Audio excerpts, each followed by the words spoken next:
Hello, listeners. Welcome back to Exploring the World with Da Potato Sisters. Whew, we've come pretty far in our kelp forest episode. I can't believe this is our second one. Ooh, and I want to announce if kelp is an algae or a seaweed. Okay, ready and drum roll. It's an algae! Apparently, the kelp forest around Monterey Bay got sick a couple of years ago. A lot of it kept washing up on beaches or into the open ocean. Kelp depends on a lot of factors to keep it healthy, such as fish, like the big-headed sheephead, Funny name. sunfish, etc., and other animals. Ooh, like otters. Well, actually, you just hit the nail right on the head. The otters are a part of keeping the kelp forest healthy, as they eat all of the urchins that eat the kelp roots that cause it to wash away. And? Well, otters have the densest fur of any animal, with around 1 million hairs per square inch, and this helps it to stay warm in the cold ocean. People thought if it could keep otters warm, then it could also keep them warm too. So people started hunting otters to the point where they thought they would be extinct. One sec there, Isha. Quick vocab definition for our listeners. Extinct commonly means a species that is gone forever, as in it will never be seen alive on this planet again. Okay, now keep going, Isha. I really want to know what happens next. Well, otter fur was called soft gold by people as it was so valuable. And luckily, around the time sea otter hunting was banned, people spotted a group of around 50 otters along Big Sur's coast. For more information on the story, here's Mr. Nick. So we were wondering, could you tell us more about that, about the danger that the kelp forest faced there? Yeah, so what you've probably heard about is that the otters were hunted mostly in the 17 and 1800s. So a couple hundred years ago now, where the peak of that hunting happened, many of the otters were hunted. In fact, they were hunted to near extinction. So there were only about 50 southern sea otters left. That's 50. So not very many at all. It was believed that they actually were extinct. People sort of said, well, there's no more southern sea otters. That's too bad.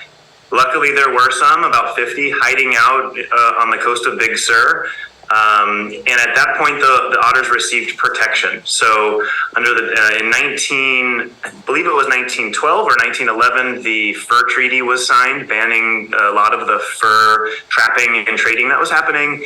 And then much later, in 1972, the Marine Mammal Protection Act was passed, further protecting otters.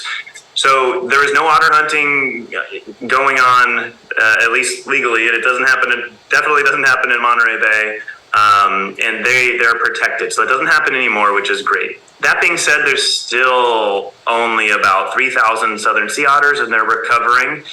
And what they do as predators of animals like urchins and abalone and crab, many of those types of animals love to eat kelp.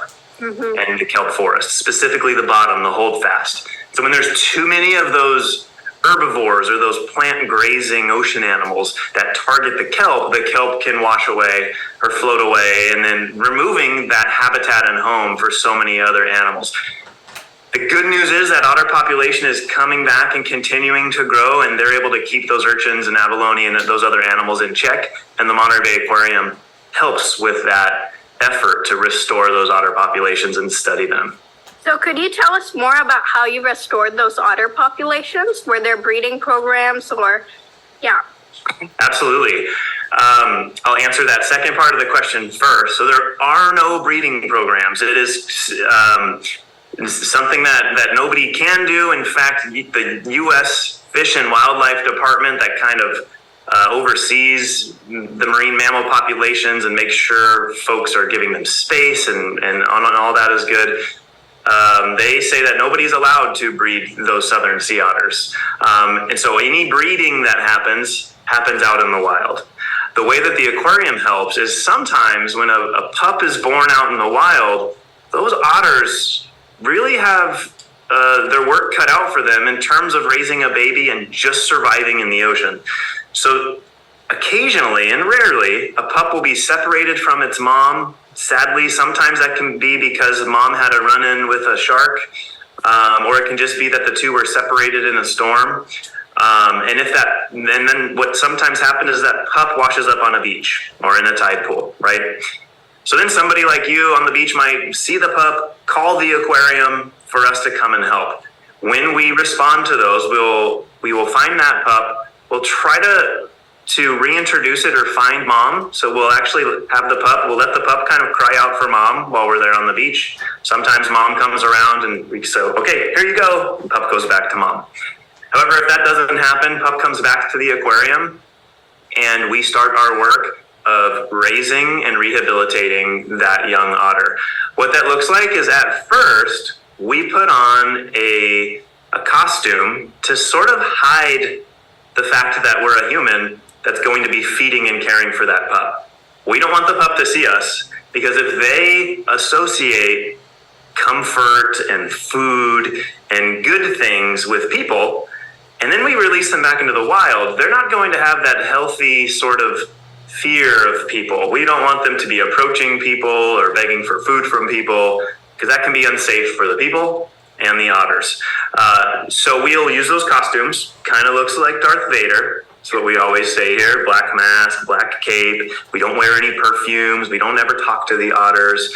We want to be as non-human as possible while we're bottle feeding them. The cool part is once those little pups don't need milk or formula anymore, and they can transition to solid food, we actually pair them with one of our exhibit otters. So those exhibit otters also came to us as pups. We were going to help nurse them back to health and release them. However, they ended up having to stay with the aquarium for a number of reasons. It can be due to behaviorally, they did get a little too attached to people. So when we did release them into the wild, they were joining picnics on the beach or jumping onto fishing boats. Or it can be that we found a health issue and they need medicine or care for the rest of their life.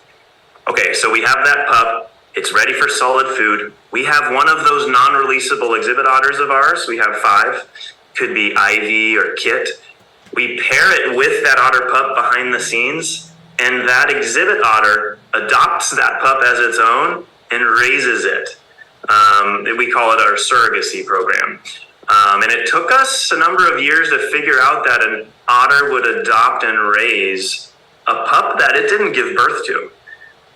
And so we learned that around, I think it was around 20 years ago. And ever since then, our exhibit otters have been playing that really cool role of surrogate mom to all the otter pups that we rescue and then release back into the wild. So could you tell us more about that surrogate process? So like, do you just pick any random otter, or is it like, does this work out or this otter work out? So how does that work?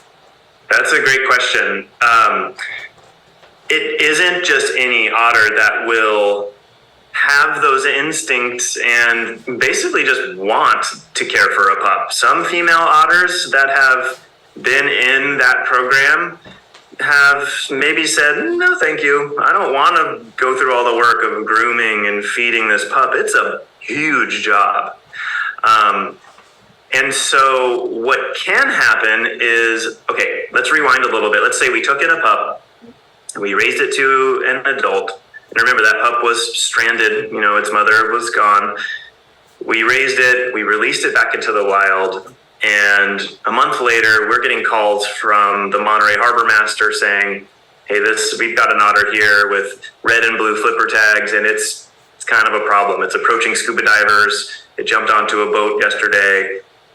So we'll get in touch with them. We'll also get in touch with the U.S. Fish and Wildlife, who oftentimes in those situations will tell us that has to be a non-releasable otter, and you all need to bring it back to the aquarium and find another home for it. So then we have a network of zoos and aquariums called the Association of Zoos and Aquariums. And some of those places also have southern sea otters on exhibit. All of those otters came through our rescue program. So if you go to, let's say, Cincinnati Zoo, I'm not positive they have an otter exhibit, but they might, and they have southern sea otters. Those otters were once wild otter pups that came through our surrogacy program, were deemed non-releasable for those reasons we talked about, and then went there. So what, long story, and I know this is a long answer, what can sometimes happen is one of those other places who got the otter initially from us as non-releasable might say, they might call us up and say, hey, Monterey Bay Aquarium, we have this otter, Millie, here at the Cincinnati Zoo, and it is trying to groom its tank mates. It's going up to other otters in its exhibit, and it's sharing its food, and it's grooming them, and we think it has those maternal instincts. So we'll talk to them, we'll start the conversation, and in certain cases, we might ask that otter be transferred to the aquarium where it can be one of our surrogate moms to those otter pups, which is a really important role. We're the only aquarium in the world that has that kind of program with southern sea otters. And so I know in at least one case, our otters have come from other places because those places have seen maternal instincts in an otter that they had on exhibit. Okay, and so I was wondering, so I was thinking about when you were saying how you weren't allowed to breed otters, right? And because the U.S. Fish and Wildlife said so. So is there like a reason why they said that? That's a great question. I think it's probably just because the systems and the processes to do that the right way to ensure that that those otters that were bred and then released out into the wild were really wild and weren't too used to people, and that, you know, we'd want to make sure that the otters that were breeding in that instance were not related at all, and that the genetics of those pups that would result from that would be healthy enough to join a wild population. So it just hasn't been anything that anywhere has tried or really pursued too far yet, as far as I know. What I will say, going back to the current otter population, sorry if this is a future question that you'll ask, there's about 3,000 otters, and they're mostly in Monterey Bay, a little bit to the north of it and a little bit to the south. That number of otters is about as many otters as that range can hold. So a single otter needs a certain amount of territory and a certain amount of food. And 3,000, our otter research team thinks, is about the amount that their current range can support. And so to support more otters, some work has to be done to restore kelp forests beyond their current range so that the otter population can spread out. So even if there were breeding programs and we wanted to add a whole lot more otters to the current places that they live, those places can't really support a whole lot more otters. The next phase in like the otter recovery is actually the spaces that they live expanding, going further into Northern California and further even down into Southern California. And our research team is actually looking into what that might look like. Okay, so you've talked a lot about rehabilitating animals, right? So what if I see a stranded otter on the beach? Like, should I pick it up and give it to like the Monterey Bay, or like, what's your phone number? And yeah, so how does that work? That's a great question. To answer part of that first, because it's a really important question and thing to know, is that we don't want anyone getting close to or picking up those otters. They are wild animals. They can be up to 50 or 80 pounds, sharp teeth, and they have claws, and it would just be unsafe for anyone to approach. And with the pups, sometimes an otter mom will leave a pup up on a rock or in a tide pool and go out and hunt for a while. So unless someone is an expert and has a permit and really knows what they're doing, which is what our otter team is and does, people who might be trying to help can actually end up doing more harm, to that otter pup.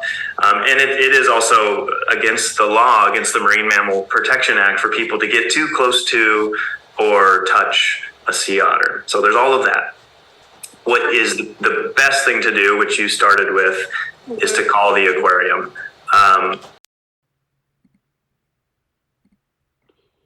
So here is the information from the link Mr. Nick and Mr. Adrian sent us in the chat about where to report a sea otter in distress and where to report a dead sea otter. So I'll start with the information about where to report a sea otter in distress.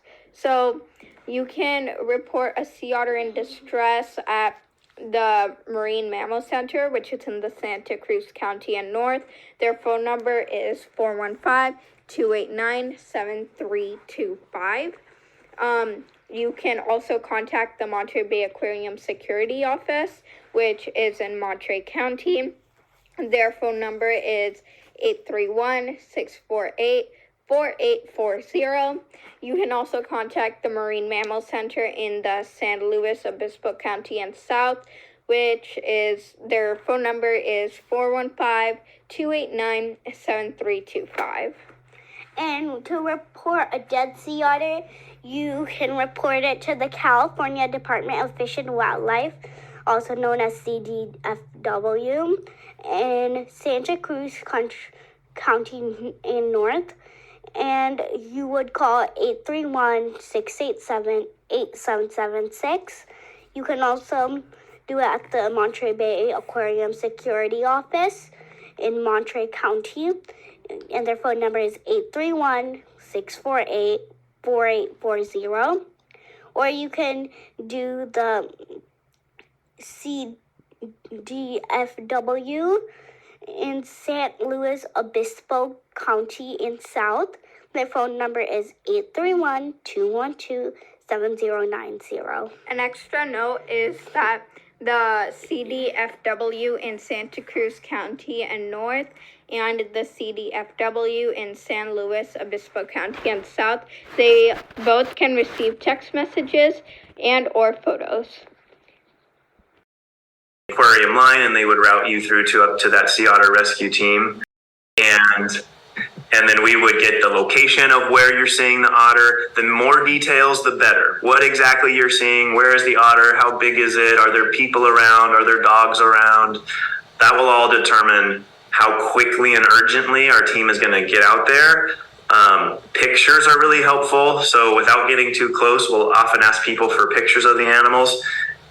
You might not believe me, but sometimes we'll respond to somebody saying that they have seen an otter and it ends up being like a possum or something, or a raccoon in the water. And that'll help us determine, how and when to respond. I heard you work with the U.S. Fish and Wildlife Service. Do you also ever work with the Marine Mammal Center? Like the Marine Mammal Center in Sausalito. You work with them too? Yeah, we do. And most often it is so while we are sort of the only place currently, we're working with Aquarium of the Pacific in Southern California to be partners in this surrogacy and pup raising work. The Marine Mammal Center has great facilities for rehabilitating adult otters.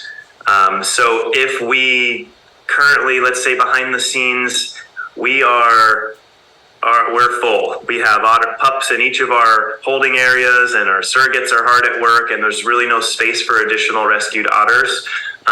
Oftentimes we'll work with the Marine Mammal Center, and they have experts and staff who do know how to take care of adult otters that maybe are just recovering from an injury or an illness, and they'll help nurse them back to health and then release them as well. Okay. What are the other things that Monterey Bay does other than having like an aquarium? So do you guys just do like sea otter rehabilitation, or like what happens? Yeah. Yeah. So are you talking about what other sort of conservation programs or other types of work like that do we do? Mm-hmm. Yeah, well, one big area that we focus on is seafood. And so one of our estimations or studies turned up that I think it's around 2 billion people in the world rely on seafood as their main protein source. So the seafood is a huge deal. And it can also be a big pressure on ocean ecosystems and populations to keep up with that demand of people who eat seafood. So this program that we developed, again, 20 plus years ago, it helps to make the choices of which seafoods are okay to eat at any given time, and which seafoods, by catching them and eating them, is actually harming the ocean, harming the population, harming the environment. And so we have a whole team that works around the world to assess different fisheries. And what that means, I'll give you an example. There is a lot of shrimp farming that happens in Thailand. And we will send aquarium staff members to Thailand shrimp farms, which are kind of like big pens, big nets out in the ocean in these lagoons that they raise shrimp in. They feed them and make sure they're happy, and then they harvest them and ship them off around the world, right? Mm-hmm. There are ways to do that are pretty harmful for the ocean. If you feed too much, it can lead, or use medicines for the shrimp in the water, those things leave the nets and end up affecting the surrounding environment, right? Then there are ways to do those things that are maybe less harmful. So those aquarium staff members will work with those fishermen and women to advise them. Well, they might say, hey, right now, your shrimp farm, we're going to put it on the red list because it's currently harming the ocean. So that goes out to all consumers. So if a consumer goes to the grocery store and sees shrimp farmed in Thailand, they're going to say, oh, Monterey Bay Aquarium is telling me this is a no-go. I'm going to skip that one. So those farmers will want to move their seafood towards the green list. And so we'll work with them to teach them, to help them figure out how to do that. And that goes for salmon fishing in Argentina, squid fishing here in Monterey. You can go to that website, punch in a type of seafood, and find out where it's rated. So that's one big program we focused a lot on. And there really are a lot of other areas. One other big one is ocean plastic. So our Chief Science Officer, Margaret Spring, is really involved in global plastic treaties, working with other nations who write laws and to limit the amount of plastic that's produced and make sure that the companies who are producing it are responsible for it once it's done being used. So they'll monitor how much plastic ends up in the ocean, how to decrease that. And so if you come to the aquarium someday, have you ever been to the aquarium? Yes, a ton of times. Oh, amazing.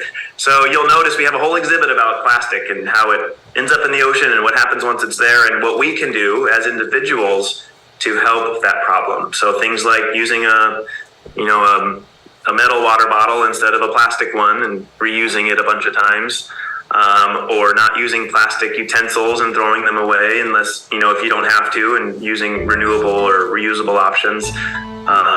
So those are two of the program areas that we also focus on. There are a handful more, but in addition to the otters.